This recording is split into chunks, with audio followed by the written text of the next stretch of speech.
Olá, pessoal. Eu quero, de início, manifestar a satisfação de me dirigir a vocês, profissionais da segurança pública, né, do estado do Pará. É uma alegria ter essa oportunidade de fazer algumas reflexões com vocês sobre o tema da polícia, da segurança pública, da democracia, né? Então, o título da minha exposição é bem instigante, bem provocativo: Polícia e Democracia, faces da mesma moeda. Então, quando aceitei o convite, né, foi nesse sentido de propiciar vocês, principalmente que estão aí na linha de frente, né, da segurança pública desse Estado brasileiro tão relevante, vocês que estão no dia a dia enfrentando os desafios, dilemas, né, todas as agruras de quem tem que conter o crime, manter a segurança pública e, ao mesmo tempo, está sujeito a uma série de determinações legais, de controles, né, uma série de restrições que são constitutivas, né, uma sociedade mais democratizada e mais civilizada. Mas eu quero dizer de início que eu tenho um profundo respeito por todos vocês.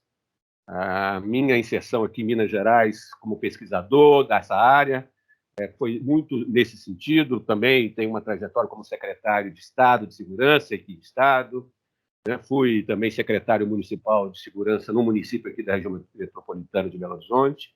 Então, falo e me dirijo a vocês não apenas do ponto de vista de quem conhece teoricamente o tema, o cientista, pesquisador, mas também quem tem alguma lide prática, o gestor, né, da área da segurança pública. Pois bem, o que eu planejei é uma reflexão que me parece muito oportuna para o momento brasileiro. Tá? Uma reflexão acerca dessa relação entre polícia e democracia. Tá? Que para muitos é problemática, e digo que isso é um tema importante porque, infelizmente, nós estamos numa conjuntura hoje no Brasil, em função, né, dessas várias polarizações políticas e ideológicas, muito nocivas, né, para a nossa sociedade, para a nossa saúde mental, né, o nosso bem-estar psíquico, mas nós estamos numa conjuntura onde muitas vozes no país afora começam a clamar pela volta da ditadura. Muitas vozes, país afora, começam a clamar pelo retorno, né, de um modelo autoritário de sociedade e de Estado. Então, por incrível que pareça, falar em democracia hoje no Brasil é o tema do momento. Apesar da gente estar completando, ou já completou agora há pouco tempo, 30 anos da Constituição de 1988. Né? A Constituição de 88 é um marco dessa nova etapa da nossa história republicana. Então, para muitos, haveria já uma democracia muito consolidada no Brasil, né, onde a gente não tinha riscos de rupturas institucionais, mas, infelizmente, esse tema voltou à tona, essa questão voltou à tona. Temos que falar sobre ele, principalmente no que diz respeito à segurança pública, no que diz respeito à polícia. Tá? Porque o argumento que eu quero defender aqui é que a polícia, como instituição estatal, ela é nevrálgica à segurança pública. Ela é central à democracia. Não dá para separar. Não dá, pessoal. Tá? Muitos acham que polícia rima com ditadura, com regime autoritário. Não. A história da polícia é uma história, né, da consolidação do Estado de Direito, do Estado democrático de direito. Eu vou mostrar isso para vocês. A origem da polícia como instituição não diz respeito à mera repressão política institucional. A história é muito mais rica e muito mais bonita do que se imagina. Então, eu quero, na minha exposição, destacar isso para vocês, né, propiciar uma reflexão, né, instigá-los a ter clareza disso e, principalmente, volto a dizer, diante desse momento assim, tão crucial, né, da nossa história. Em primeiro lugar, é importante ter clareza de que essa relação entre polícia e democracia diz respeito a uma instituição chamada Estado de Direito. Estado de Direito, né, envolve uma conformação política na qual o aparato estatal, né, ele governa uma sociedade a partir de parâmetros legais, parâmetros constitucionais. O Estado de Direito é aquele Estado que age na provisão de bens coletivos, da saúde, da educação, do saneamento, do emprego, e da segurança pública. E da segurança pública. Não podemos nos esquecer disso, e muita gente se esquece disso no Brasil. Não há Estado de Direito, e eu vou acrescentar, não há Estado democrático de direito sem segurança pública. Olha essa vinculação. Porque segurança pública diz respeito a uma responsabilidade, a uma atribuição desse aparato, né, estatal, que deve garantir a integridade física do cidadão, o direito à vida. O Estado é responsável, o Estado com E maiúsculo, né, é responsável pela garantia da nossa integridade física, enquanto ser humano, enquanto cidadão, enquanto membro de uma comunidade política. O Estado deve zelar pelo nosso patrimônio pessoal. Né? O Estado, então, tem que zelar pela nossa segurança, que é fundamental, é um direito elementar da cidadania. Direito à vida, o direito à propriedade, o direito à liberdade de locomoção. Então, nós não podemos pensar o Estado democrático de direito apenas do ponto de vista da provisão da saúde, da educação, do saneamento, da habitação, do emprego. Tudo isso é muito importante.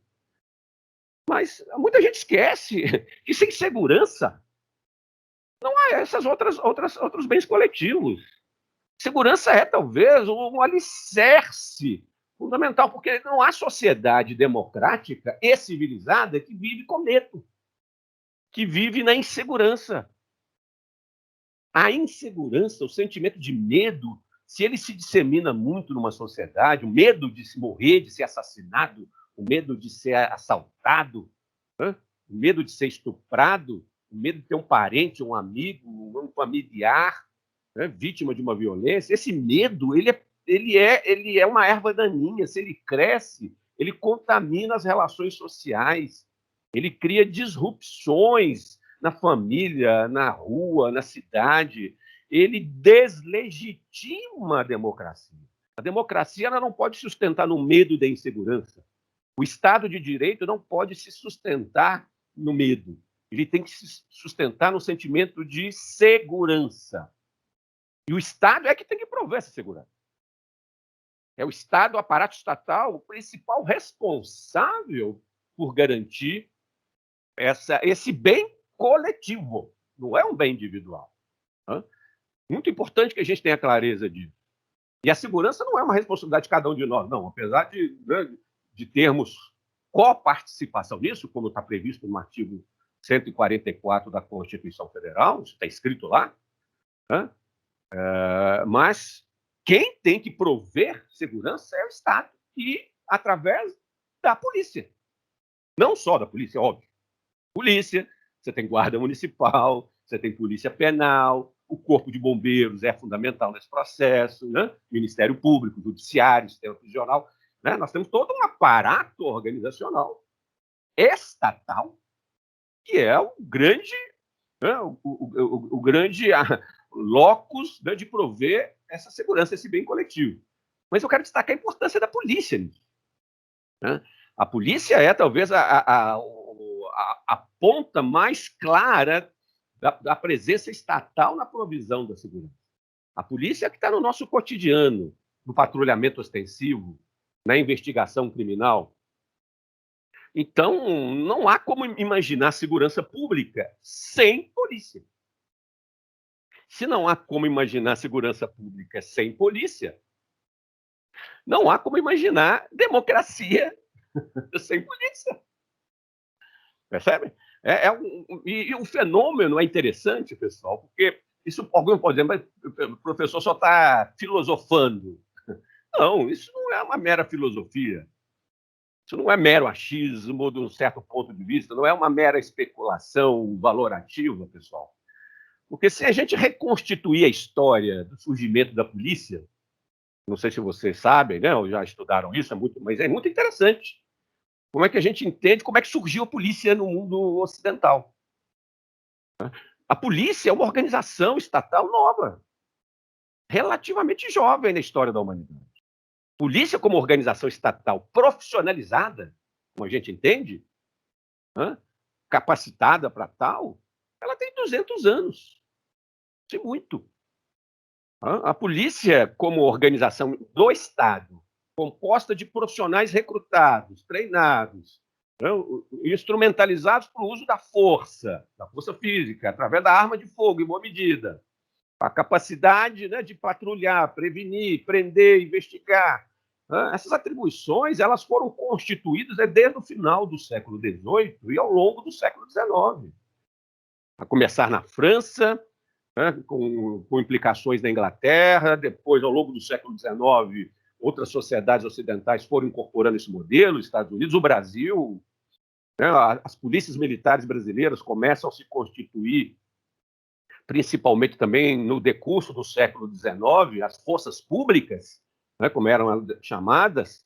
No século XX, as polícias civis, as polícias de investigação, que elas vão ocupando e adquirindo um formato organizacional mais nítido. Mais recentemente, nós estamos falando das guardas municipais, que eu denomino que elas são verdadeiras polícias municipais. Né? Então, agora nós estamos falando da polícia penal, mais recentemente. Então, percebam como esse processo está lá, né, no final do século XVIII, início do século XIX. Isso compõe um fenômeno que os estudiosos, nós cientistas sociais, historiadores, denominamos de um processo de monopolização da violência por parte do Estado. Porque nesse processo histórico, a garantia da segurança dos cidadãos deixou de ser uma prerrogativa dos próprios cidadãos. Porque até esse período histórico, até o final do século XVIII, quem garantia o patrulhamento ostensivo, quem fazia vigilância das vias públicas, quem prendia muitas vezes criminosos, eram os próprios cidadãos, muitas vezes armados, constituídos em grupos de voluntários ou recrutados para tal finalidade. Isso foi muito comum na França, isso foi muito comum na Inglaterra. No Brasil, durante a colônia, início do Império, existiam as ordenanças, as milícias. Isso está na história do Brasil. Cidadãos, né, comuns que, de vez em quando, à noite, em dias da semana, vestiam uniforme e iam para as ruas, pegavam arma e iam para a rua patrulhar. Era assim que formavam as milícias, as ordenanças. A polícia surge para destituir do cidadão a tarefa de fazer segurança. Essa é muito importante. Olha o que é a polícia. A polícia, como tal, como organização estatal, então, ela vem para publicizar ou estatizar essa atribuição. Foi assim que a história se deu em todo o mundo ocidental nos últimos 200 anos. Então, é o que se chama de monopolização da violência pelo Estado, porque tirou-se do cidadão a prerrogativa, a tarefa dele garantir a segurança dele mesmo. Muita gente, inclusive, acha que eu vejo muita gente hoje no Brasil defender isso. Não, cada cidadão tem que ter sua arma de fogo para se defender. Isso é século XVIII, gente. Isso é século XVII. Isso é uma visão de retrocesso histórico. Se a gente quer Estado, quer democracia, quer civilidade, nós temos que reforçar o aparato estatal, polícia. A polícia é o centro nevrálgico desse processo civilizador, conforme denomina um importante sociólogo alemão chamado Norbert Elias.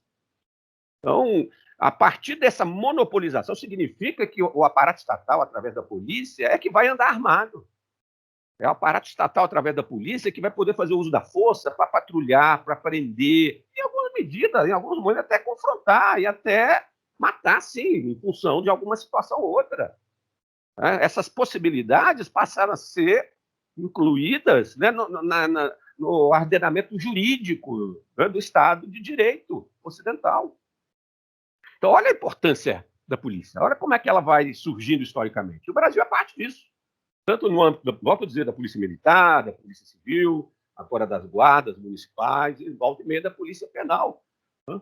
Então, sob esse ponto de vista, reforçando o meu argumento, historicamente eu posso afirmar, as evidências empíricas me permitem afirmar, que a polícia surgiu à medida que a segurança se tornou um bem coletivo. a preservação da vida e do patrimônio do cidadão se tornou algo primordial. À medida que o medo, a insegurança e o crime crescia, o Estado assumiu essa prerrogativa. Falou, não, a partir de agora sou eu que vou fazer isso. Caberá a mim essa tarefa principal.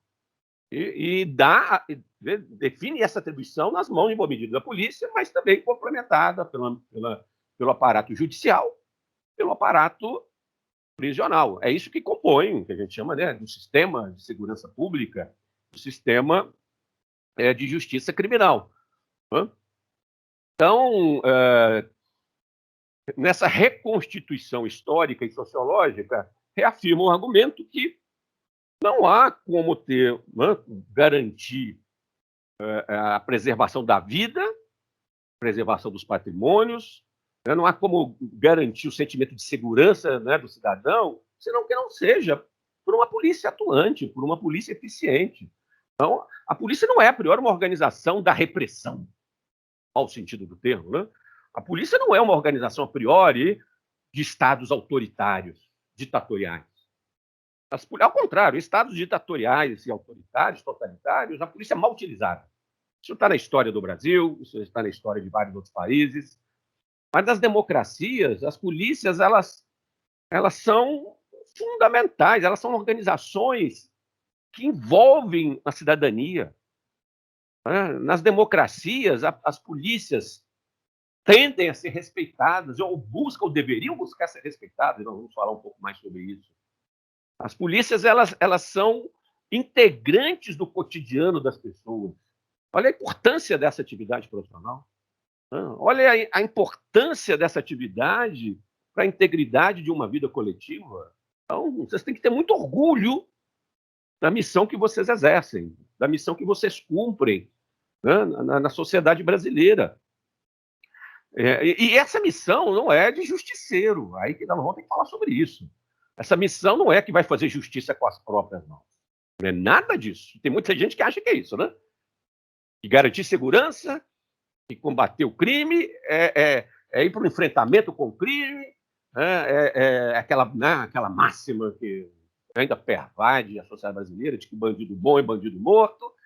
Não caiam nessa conversa fiada. Não caiam nessa conversa fiada. Porque não foi assim que a polícia surgiu. Não é essa a origem da polícia na França, não é essa a origem da polícia na Inglaterra, não é a origem da polícia nos Estados Unidos, não é a origem da polícia no Brasil. A polícia não surgiu com a missão de ficar matando criminoso e bandido. Não. A polícia surgiu com a atividade e com a missão de controlar o crime, de manter algum grau de ordem pública, de segurança pública, né? Obviamente, impondo custos da criminalidade, mas principalmente através da identificação e detenção de criminosos. Não há na origem da polícia como organização a missão de justiceiro. Quem fazia justiçamento com o crime eram os nossos antepassados pré-polícia. Era um período pré-civilizador. A polícia surge, historicamente, ao contrário, para pôr limite nisso. É para acabar com os linchamentos da sociedade por ela mesma, né, fazer justiça com as próprias mãos. Olha, era assim que funcionava o mundo ocidental até 200 anos atrás. Olha como é que a polícia ela emerge como instituição para poder dizer, não, cidadão, não, calma lá, né? Eu sei que você está inseguro, com medo, mas quem tem que cuidar do crime sou eu. Quem que tem que impor limites ao crime sou eu, enquanto polícia, enquanto organização do Estado, e vou fazer isso dentro de regras, dentro de leis. A polícia não tem liberdade, nunca teve no mundo, né, do Estado de Direito, desde as suas origens, nunca teve liberdade para fazer o que bem entendesse, né, no controle do crime. Ao contrário, a polícia surge com limites, com restrições. Em alguns casos, ela surgiu, inclusive, com viés muito comunitário, a caso da Inglaterra. A polícia inglesa, não sei se vocês já estudaram, já leram alguma coisa a respeito, ela tem um viés de comunidade, interlocução com a comunidade, de interseção direta com o cidadão no seu dia a dia, muito intenso. Muito. Não é à toa que a polícia inglesa foi modelo mundo afora. Né? Então, percebam como, né, reforçando o meu argumento, como do ponto de vista histórico e sociológico, vocês fazem parte de um aparato organizacional estatal que deve fazer vocês terem muito orgulho, mas, ao mesmo tempo, consciência da importância da atribuição que vocês têm, da abrangência e das limitações. Tá? Então, não é à toa que muitos pensadores dizem que a polícia é uma instituição da democracia, né? Ou, melhor dizendo, mais do que da democracia, da cidadania, né? Da própria preservação, né, dos direitos humanos, como certamente isso foi, né, muito destacado ao longo do curso, né, dos cursos que vocês fizeram. Né? Não há dúvida nesse sentido. Agora, eu quero reforçar, nessa segunda parte da minha exposição, como esse desafio de ser polícia na sociedade brasileira é muito maior, obviamente, do que em outras sociedades. Alguém vai dizer, professor, você está comparando o Brasil com a Inglaterra? Não tem. Ok, verdade. Uma coisa é ser polícia na Inglaterra, na Alemanha, no Japão, né? Outra coisa é ser polícia no Brasil. Não há dúvida. Por uma razão muito simples. A sociedade brasileira vivencia uma situação muito grave e preocupante de criminalidade e violência. Isso torna o trabalho da polícia muito mais difícil, muito mais complicado, muito mais oneroso. Você tem razão. Não há dúvida, e concordo com muitos de vocês quando reclamam que não há muitas vezes reconhecimento da sociedade em torno, né, desse desafio muito maior, né, de garantir a segurança pública num contexto tantos homicídios, de tantos roubos, latrocínios, estupros. Afinal de contas, o Brasil, os dados mais recentes, divulgados pelo Fórum Brasileiro de Segurança Pública, né, referentes ao ano de 2020, revelam que o Brasil, a sociedade, ao longo de 2020, teve praticamente 50 mil pessoas assassinadas, foram pouco mais também, quase 60 mil estupros, 1.300.000 pessoas vítimas de assaltos, quase 2.000 latrocínios, né? Como segundo de março, é um crime, né, bastante cruel. Então, esses são os números da violência na sociedade brasileira. Isso torna a sociedade brasileira uma das mais violentas do mundo, indiscutível. Não há dúvida. Não somos o país mais violento do mundo, viu, pessoal? Por incrível que pareça, tem países ainda que são muito mais violentos que o Brasil. Venezuela, Honduras, né, Guatemala, aqui a África do Sul também é uma situação muito grave. Tem sociedades em situação ainda pior do que a nossa, para vocês terem ideia. Mas esses números que eu acabei de citar aqui mostram o tamanho do desafio. Estamos falando de 50 mil pessoas assassinadas ao ano. Quase, né? Um pouco mais de 50 mil pessoas vítimas de estupros. Mais de 1 milhão de assaltos. Boa parte deles é realizado com arma de fogo, que leva, né, a muita gente ser vítima de latrocínio. É grave. É grave, é uma sociedade onde a criminalidade é muito intensa, a criminalidade violenta, ela é, infelizmente, uma parte do cotidiano do nosso país. Ou seja, isso explica muito porque o sentimento de medo, de insegurança é tão marcante na sociedade brasileira, né? Todos nós, parentes, nossos amigos, todos nós sabemos como vivemos, em boa medida, com medo de ser vítima de algum tipo de crime, de violência. Esse medo nos atormenta. Principalmente, não é só hoje um problema das grandes cidades, não, é um fenômeno que atingiu cidades de porte médio, as pequenas cidades do interior. Infelizmente, é um fenômeno que está muito mais disseminado do que a gente imagina. E nesse contexto, não há dúvida, como eu estava dizendo, que a tarefa de fazer polícia, de realizar o trabalho da polícia, seja ostensiva, investigativa, fica muito, muito mais difícil. Os riscos para o trabalho policial aumentam, não há dúvida. Né? E isso a gente tem que considerar. E esse fenômeno cresceu muito, né, nas últimas 2 décadas, particularmente os homicídios. O Brasil, por exemplo, ao final da década de 1990, pessoal, tinha mais meados da década de 1990, o Brasil tinha uma taxa de homicídios em torno de 15 a 16 homicídios por 100 mil habitantes. Hoje, nós já estamos no patamar, oscilando em torno de 25 homicídios por 100 mil habitantes. Ou seja, efetivamente, o fenômeno cresceu nas últimas 2 décadas. E cresceu mesmo com melhorias sociais alcançamos nessas últimas décadas, por incrível que pareça. Eu tenho destacado isso muito nas minhas falas, nos meus artigos, nas minhas palestras, nos últimos anos, Brasil afora. Não há, ou seja, eu tenho contestado muita ideia de que a violência e a criminalidade na sociedade brasileira ela é toda ela causada pela pobreza, pela miséria. Ela é afetada sim, eu não vou discordar disso. Né? Os dados revelam claramente o perfil das principais vítimas e dos principais autores da violência no Brasil, onde o fenômeno ele é mais concentrado, né, nas periferias sociais e urbanas. Isso é fato. Né? A exclusão social, a desigualdade, elas são condicionantes, em boa medida, da violência na nossa sociedade.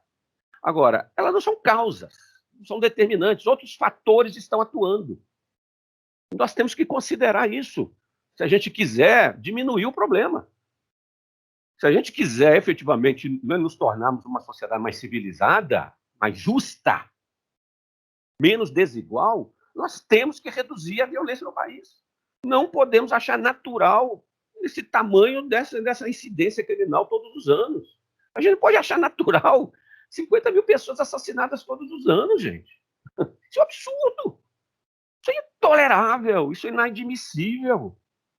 A morte não pode ser banalizada dessa maneira. Nós não podemos achar que é banal ter todo dia no país, vocês terem ideia, quase 100, 120 pessoas assassinadas todos os dias. Isso não é natural. Então, nós não podemos tolerar isso. Nós temos que encontrar alternativas para isso. Né? E, obviamente, uma das alternativas é provendo melhores serviços de educação, de saúde, saneamento, de habitação, não há dúvida. Não há dúvida. Mas eu tenho defendido que nós precisamos mais do que isso. Nós precisamos diminuir a impunidade. Aí vai entrar a importância da polícia. Aí eu quero chamar mais a atenção para a importância do trabalho que vocês desenvolvem. A responsabilidade que vocês têm hoje, né, uma missão, diria, quase que uma vocação diante, né, da atual situação da criminalidade no Brasil. Porque nas últimas 2 décadas, e eu escrevi um livro há pouco tempo sobre isso, com um prezado amigo recém-falecido, o professor Glaucio Soares, no Rio de Janeiro. Se vocês me permitem já uma pequena propaganda, o livro chama-se Por que Cresce a Violência no Brasil?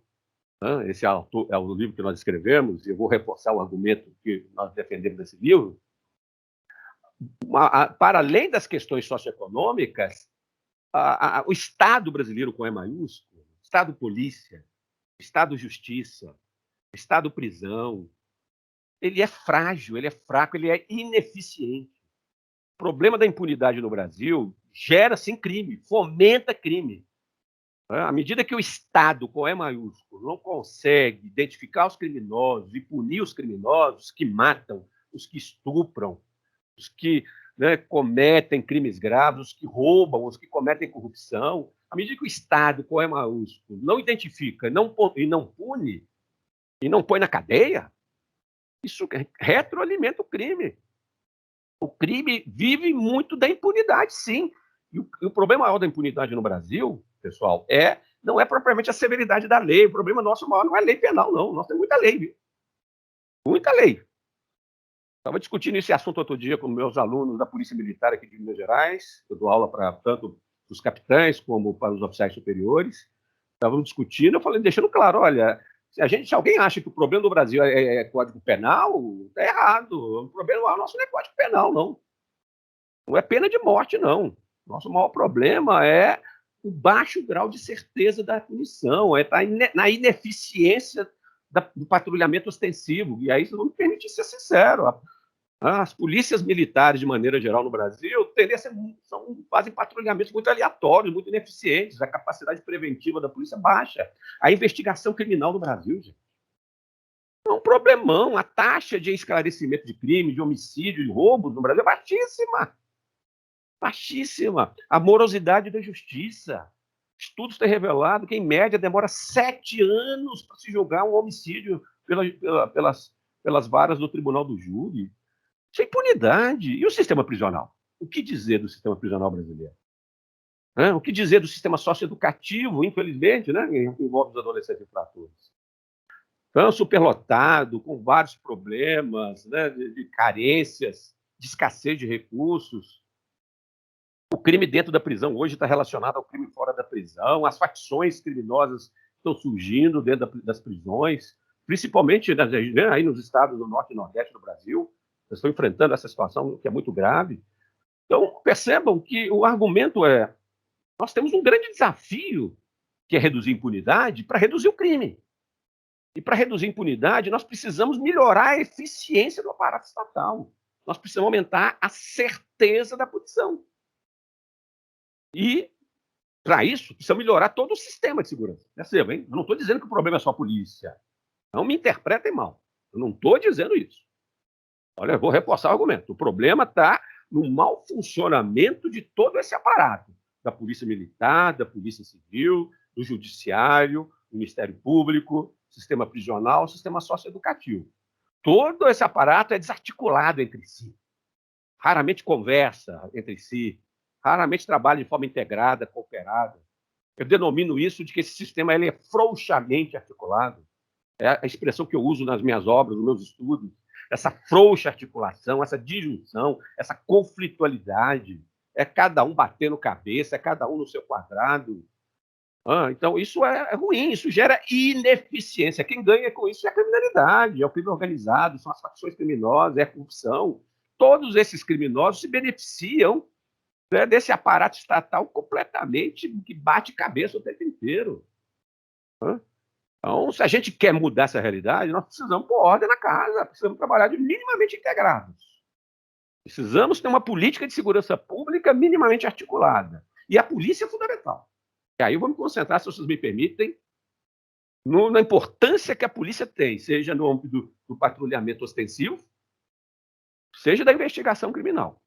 Essas duas atividades, mais do que nunca, precisam estar bem casadinhas, bem complementares. E nesse sentido, se a gente quer diminuir a impunidade no Brasil, precisamos mudar a forma de fazer patrulhamento ostensivo e de fazer investigação criminal. Do jeito que está indo, não está funcionando. Muita gente acha que tem que ir para o confronto, para o pau.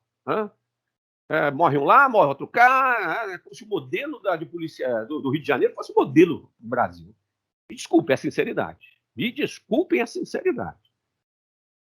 Se alguém acha que aquele modelo de policiamento feito pelo Rio de Janeiro é referência, está equivocado. Ali é o maior exemplo de ineficiência.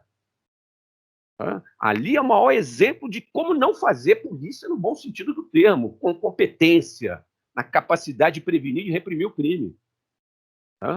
Então, me desculpe a sinceridade. Vamos colocar os pingos nos is. Porque o desafio hoje no Brasil, e alguns estados têm mostrado isso na prática, e o que eu estou falando aqui não é mera retórica, não é academicismo, coisa nenhuma. Eu tenho exemplos práticos, concretos, para mostrar para vocês. A Polícia Militar de Minas Gerais, por exemplo, nos últimos 5 anos, tem conseguido uma queda vertiginosa dos crimes violentos, pela mudança da forma de realizar o policiamento ostensivo, implementando o que eu estou defendendo aqui, a ideia de repressão qualificada. Cabe à Polícia Militar e à Polícia Civil trabalhar numa perspectiva, primeiro, diminuir a incidência de crimes. A polícia tem que ser mais proativa e não reativa. Essa lógica de que a polícia só atua depois que o crime aconteceu, isso tem que acabar, isso tem que mudar. Várias polícias mundo afora já mudaram essa lógica, essa mentalidade. Patrulhamento aleatório, sem análise criminal, sem análise dos pontos quentes da criminalidade, sem identificação dos principais criminosos que atuam nas regiões e nas cidades. Trabalho de inteligência. Olha aí a palavra inteligência e segurança pública, muito pouco implementada no Brasil. Você precisa ter capacidade de mapear não só crime, mas identificar quem comete os crimes, as gangues, os grupos, os principais autores, ter uma repressão focada nesses indivíduos, esses poucos criminosos que cometem a maior parte dos crimes. Essa é a lógica que se chama de um policiamento proativo e não reativo. Isso já está sendo feito em vários países, mundo afora, inclusive em vários estados brasileiros. Minas Gerais está fazendo isso intensivamente. São Paulo já faz isso há algum tempo. O Espírito Santo tem incrementado isso. A Paraíba também tem dado bons resultados. Pernambuco tem conseguido bons resultados. Então, eu não estou fazendo aqui discurso retórico, não, acadêmico, não, pessoal. Estou chamando a atenção para a importância e a possibilidade concreta da polícia impactar o crime. E por isso impacta o crime não é matando bandido, como muita gente acha. A polícia reduz o crime matando criminoso. Isso é uma visão bárbara do século XVIII, do século XVII. Polícia reduz crime dentro dos parâmetros da democracia, com eficiência, com tecnologia, com técnica, com protocolo de trabalho. Obviamente, usando a força. Ninguém está dizendo que não tem que usar força. Arma de fogo tem que ser usada, equipamento, né? Valorização salarial, é óbvio, condições logísticas. Isso, pessoal, isso é o básico, né? Mas o que eu estou chamando a atenção é o método de trabalho, né? A metodologia, a forma, né, de executar essa atividade no seu dia a dia. Tem que sair da mesmice do passado. Você tem que ter, a polícia tem que pensar de outra maneira a sua forma de lidar com o crime. Se a polícia ela tem e pode se antecipar ao crime. A boa polícia é aquela que reduz a incidência do crime. A boa polícia não é aquela que coleciona muitos criminosos mortos em confronto. Essa não é uma boa polícia. Essa é uma polícia ineficiente. O indicador de eficiência da polícia é redução de homicídios, redução de assaltos, redução de latrocínios, né? Redução do fenômeno do tráfico de drogas, do domínio territorial do tráfico. Esses devem ser os indicadores da eficiência policial. É isso que está acontecendo nesses estados que eu tenho chamado a atenção aqui para vocês. Vale a pena vocês verem o que está acontecendo aqui, por exemplo, em Minas Gerais, o que está acontecendo no Espírito Santo, na Paraíba. Como as polícias estão percebendo que elas podem fazer muito mais, e diferente do que fazem, do que sempre fizeram. Trabalhando, como volto a dizer, com repressão qualificada, com patrulhamento ostensivo em hotspots, nas zonas quentes, manuseando dados quantitativos e qualitativos do crime. Isso é fundamental. Usando a tecnologia, o policial da ponta tem que estar usando a tecnologia o tempo inteiro. Um trabalho de inteligência, de estudo do fenômeno e agindo a partir de diagnóstico, né? Atacando os focos crônicos do crime, os alvos preferenciais. Pessoal, isso não tem segredo, isso não tem mistério, dá para fazer. Né? Então, volto a dizer, isso é fundo, espero, muitos de vocês já devem estar fazendo isso aí no estado. Que bom, é importante, mas isso não pode ser uma experiência apenas assim de um indivíduo ou outro, de uma unidade ou outra. Isso tem que ser uma política de governo, isso tem que ser uma política de comando, tem que estar generalizada na polícia militar, na polícia civil, na guarda municipal. Né?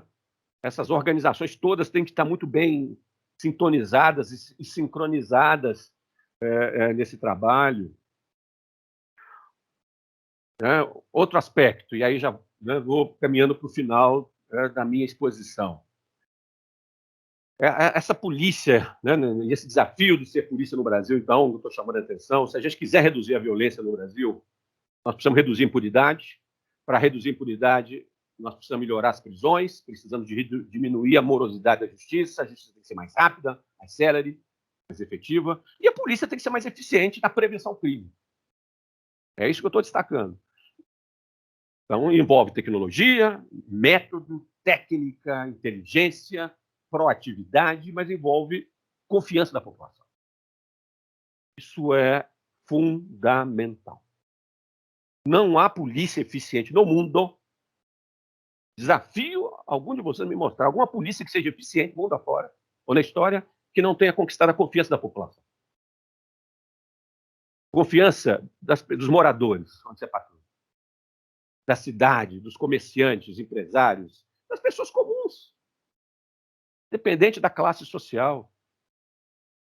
Então, a confiança da população, muitos acham que isso é retórica, isso é discurso, é polícia comunitária. Não. Gente, isso tem uma dimensão prática. Por uma razão muito simples. Vocês que são policiais do dia sabem muito bem. A boa polícia, para prevenir e reprimir o crime, você precisa de informação. Ou eu estou errado? Vamos dizer que eu estou errado? A informação é fundamental para você identificar criminosos, modus operandi criminosos, prevenir, prender, investigar. E essa informação, muitas vezes, está onde, pessoal?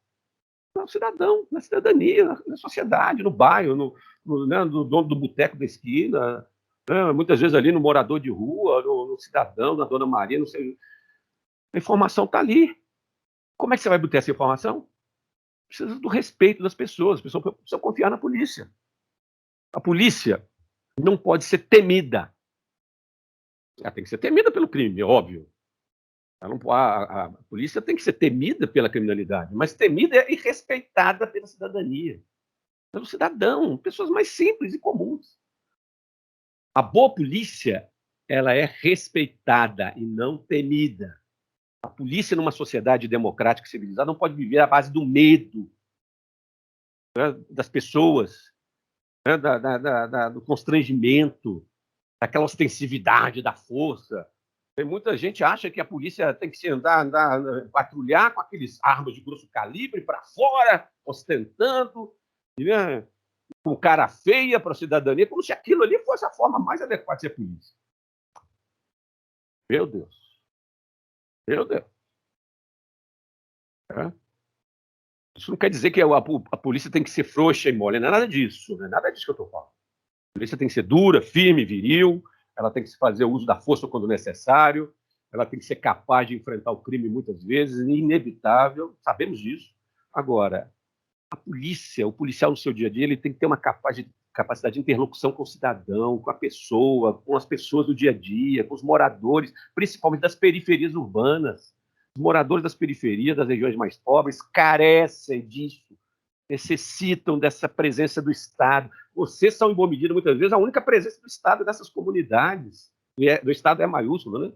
Olha a importância.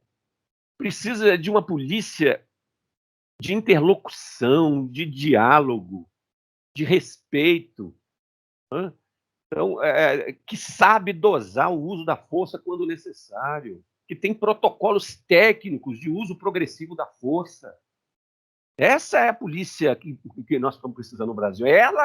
Então, você tem que juntar eficiência na prevenção e na repressão ao crime, no uso da força, né, que é que é típica do Estado de Direito, mas, ao mesmo tempo, você tem que ter diálogo, respeito, capacidade de interlocução no cotidiano das pessoas. Pessoal, isso é básico, isso é elementar. Isso tudo, obviamente, combinado com valorização profissional, salários. Vamos dizer, professor, você não vai falar, né? Vou falar, salários, óbvio, eles precisam ser valorizados, né, nas gratificações, nos seguros, né, pelos riscos que vocês enfrentam de vida. Vocês têm que ter viaturas dignas, armamento adequado, fardamento, né, locais de trabalho, mesa, computador, cara, ou seja, essas coisas são elementares e concordo com vocês. E algo que me preocupa muito nas polícias brasileiras é a falta de apoio à saúde mental.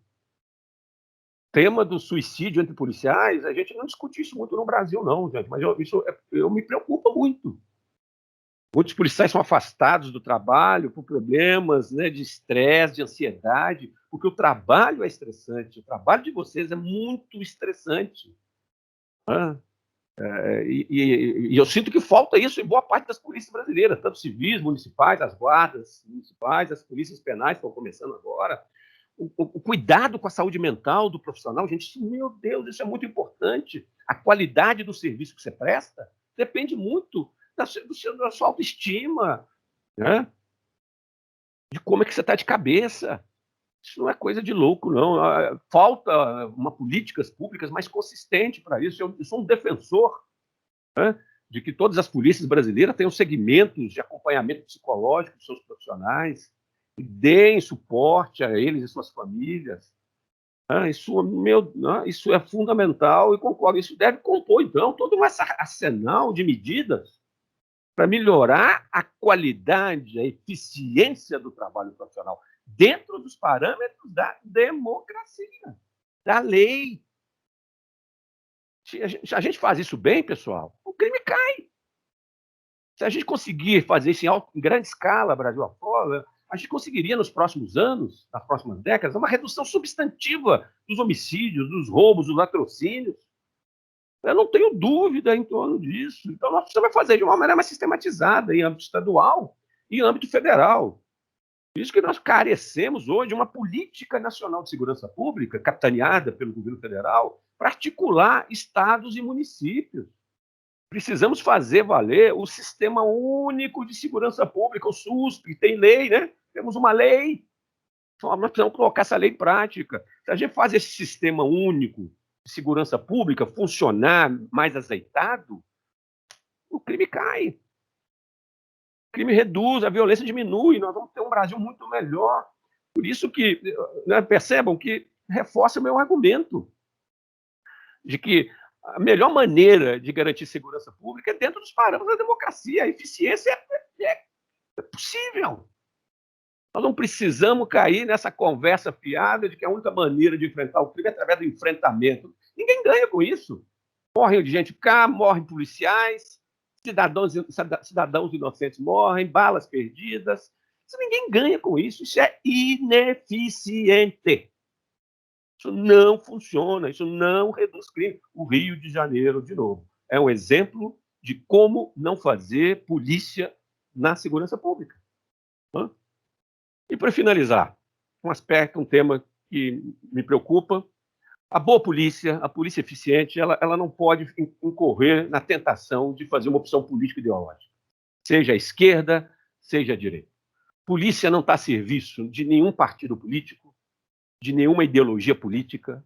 Polícia não pode estar a serviço de governo de plantão. Polícia tem que estar a serviço do Estado, com E maiúsculo. Nunca se esqueçam disso, gente. Polícia é a instituição de Estado, com E maiúsculo. Passa governo, entra governo, de centro, de esquerda, de direita, a polícia tem que ter uma forma dela trabalhar. Tem que ter um método profissional, seus protocolos de atuação.